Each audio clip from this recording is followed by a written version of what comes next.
Jaz bom izkoristil svoje minute za predstavitev projekta skupnega ukrepanja Joint Action Advantage in tudi dela, ki smo ga mi uspeli v tem letu tudi upraviti.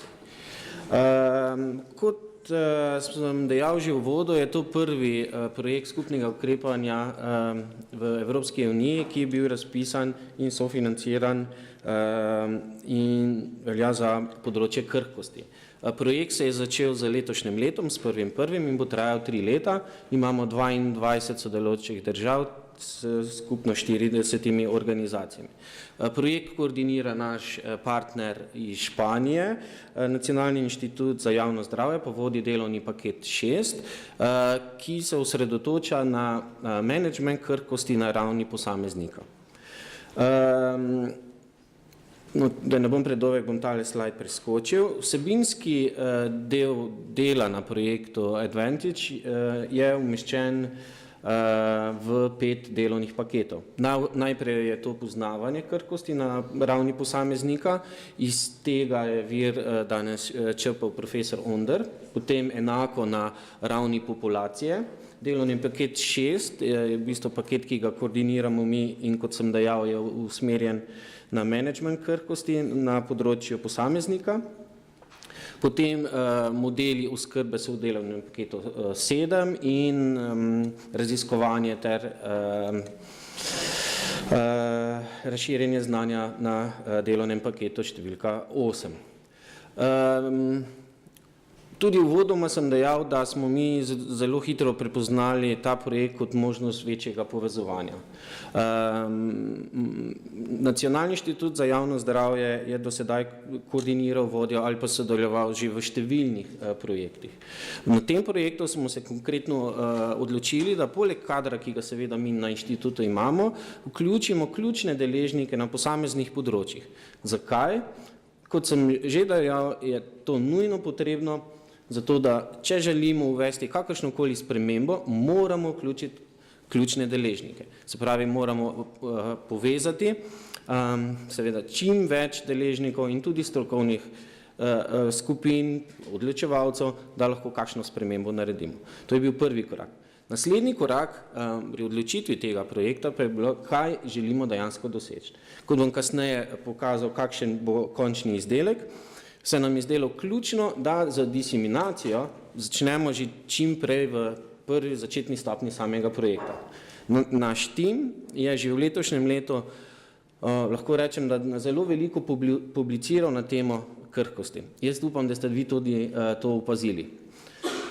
Samo delo na projektu in delovnem paketu 6 smo razdelili glede na en zelo znan članek avtorja Klega in sicer menedžment krhkosti se ga lotili z področja 6 nalog.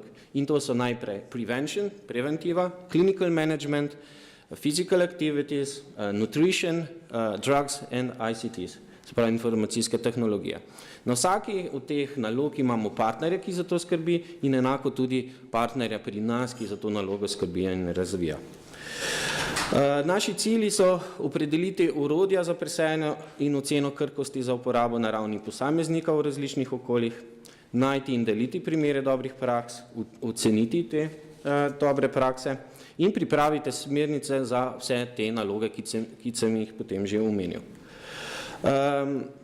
Delo na celotnem projektu je v prvem delu usmerjeno najprej zato, da pogledamo, kaj v bistvu pri nas in tako v Evropski uniji in pridruženih partnerjih že imamo. V prvem letu smo osredotočeni, da pregledamo to in hkrati, da pregledamo, kakšni so primeri dobrih praks, kaj kje obstaja, je bilo to evalvirano in podobno. Naš prvi izdelek bo končan konec tega leta, se pravi, imamo še dober mesec dni časa in rezultat tega dela bo eno poročilo, ki se bomo rekli State of the Art Report on the Management of Frailty at Individual Level. Delo naprej v naslednjem letu bo pa usmerjeno v to, da predvsem dobimo podatke, kaj naše države članice imajo. Ali imajo strategijo, ali imajo kakšno politiko, ali imajo kakšne programe, imajo za to financiranje. Namreč namen vsega tega je dobiti obsežnost teh informacij, zato da bomo mi lahko oblikovali končni dokument z imenom FPA, pomeni Frailty Prevention Approach.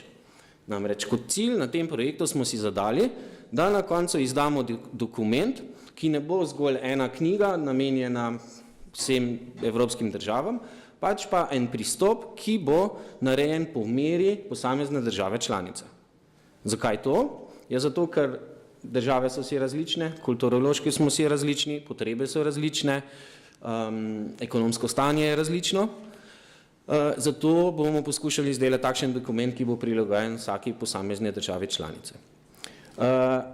To konferenco danes v bistvu uporabimo tudi zato, da poskušamo vključiti tudi ostale partnerje, ki tokrat še ne sodelujejo.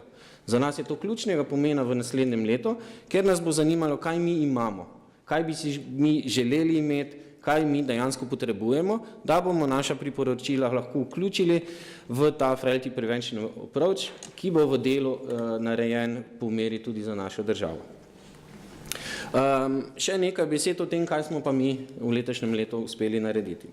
V letošnjem letu smo naredili dokaj obsežne preglede literature in primere dobrih praks.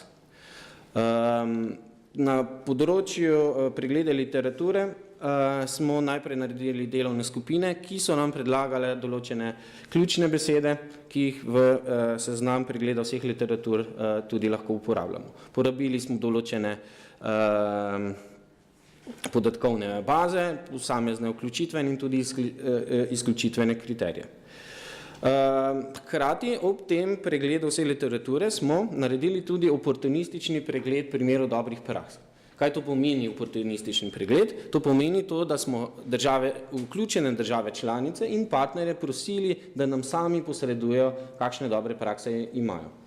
Naj si bodo to zgolj dobre prakse, naj si bodo to evalvirane dobre prakse, ti partnerji najbolje vedo, kaj se znotraj njihove države dogaja. Moramo pa reči, da pomanjkljivost raziskave je bila v tem, da zelo veliko dobrih praks, predvsem evalviranih, mi nismo dobili. Hkrati lahko rečem, kot ste danes že slišali, povezovanje je že rodilo ene sadove. Mi smo dobre prakse tudi iskali na področju že preteklega projekta, to je APE-AHA in tudi projekta CRODIS. No, tukaj vidite, koliko je bilo teh zadetkov, koliko je bilo posameznih virov tudi izbranih. No, če grem korak naprej, mi, ko smo pripravili to poročilo glede pregleda literature in dobrih praks, smo pripravili eno poročilo. Sedaj to samo poročilo bi že načeloma lahko stalo samo, smo se pa na celotnem projektu odločili, da preglede poročila, ko naredimo, bi bilo dobro, da jih pogleda zunanja ekspertna skupina. Se pravi, ne tisti, ki smo vključeni v projekt, ampak zunanja ekspertna skupina. Tako smo zaprosili, lahko rečemo, ene največjih strokovnjakov, ki smo jih na posameznih področjih našli, za oblikovanje te ekspertne skupine. Mi smo naše poročilo poslali ekspertni skupini, ekspertna skupina ga je pregledala, evalvirala in od njih smo dobili tudi pripombe. Kasneje smo se s to ekspertno skupino tudi sestali in naš izdelek predstavili, oni pa so v diskusiji z nami poskušali osvetliti prednosti našega reporta, karkoli smo naredili, hkrati pokazati pomanjkljivosti in mogoče usmeritve. Na podlagi tega sedaj mi končujemo ta naš report on the state of the management in kot sem dejal, mora biti končan nekako do konca leta. Na našem delovnem paketu smo se odločili kot ta zadnja izdelek in priporočila za izdelavo enega dekaloga. Se pravi 10 priporočil, ki izsodijo tako iz strokovnega jezika počasi proti političnem jeziku. Dekalog, najprej, ki smo ga pripravili, je bil oblikovan na ravni 10 točk. Kaj smo pa mi ugotovili? Da intervencije, ki jih lahko naredimo, niso vse enako pomembne. Ne moremo reči, da je recimo intervencija na področju fizične aktivnosti lahko enaka kot ena intervencija, kjer vas spodbuje, da uporabljate nekakšne aplikacije. Intervencije niso vse enakovredne in zato smo se odločili, da jih stratificiramo nekako na 3 nivoje. Tako da danes vam prvič to predstavljam, lahko pa rečem, da to še ni čist končna verzija, ki bo pa oblikovana nekako do konca leta. No in na prvem nivoju kot najbolj pomembno je zagotovitev strukturiranih programov telesne vadbe za krpovite moči, ki so dokazano učinkoviti pri zmanjšanju telesne krhkosti in pojavov povezanih s krhkostjo. Naprej vidite mogoče že ene konkretne vaje, ponovitve in tako naprej, ampak lahko rečem, da te so še predmet diskusije znotraj naših strokovnih skupin. Naprej, na drugem nivoju, najprej kot prvo točko, svetujte mediteransko dieto z vnosim beljakovin vsaj do 1 do 1,2 grama beljakovin na kilogram telesne teže. Seveda, prej sem govoril, da bomo prijavili priporočila za vsako posamezno državo posebej. To verjetno mediteransko dieto bomo težje mogoče kakim severnim državam predlagali kot prvi ukrep. Če je možno, kot tretji ukrep, zmanjšate polikofarmakoterapijo, zlasti pri bolnikih, ki hkrati jemljejo več kot 10 zdravil ali imajo visoko tveganje za nezaželene učinke zdravil.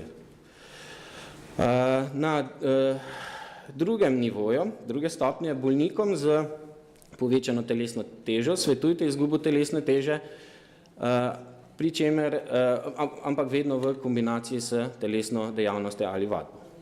Peta, krhkim bolnikom, ki imajo povečane tveganje za padce in zlome, predpišite nadomestke vitamina D.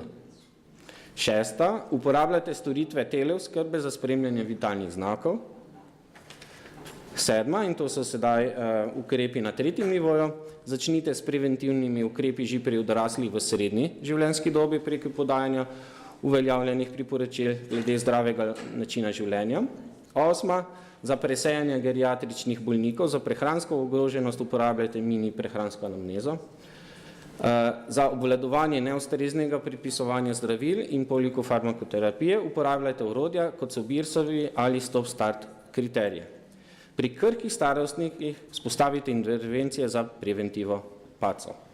Zdaj, kot sem dejal, ta priporočila, ta dekalog je sedaj še v oblikovanju, nekako približno tako bo izgledal in je še predmet usklajevanj med različnimi našimi strokovnimi skupinami. Tako, to je bil sedaj moj prispevek. Moji kolegi bodo pa nadalje predstavljali še delo znotraj posameznih delovnih nalog. To so, kot sem predstavil, že preventiva, klinična obravnava, telesna aktivnost, prehrana, zdravila, mislim, da bomo danes morali spustiti in na koncu informacijsko-komunikacijske tehnologije. Hvala lepa.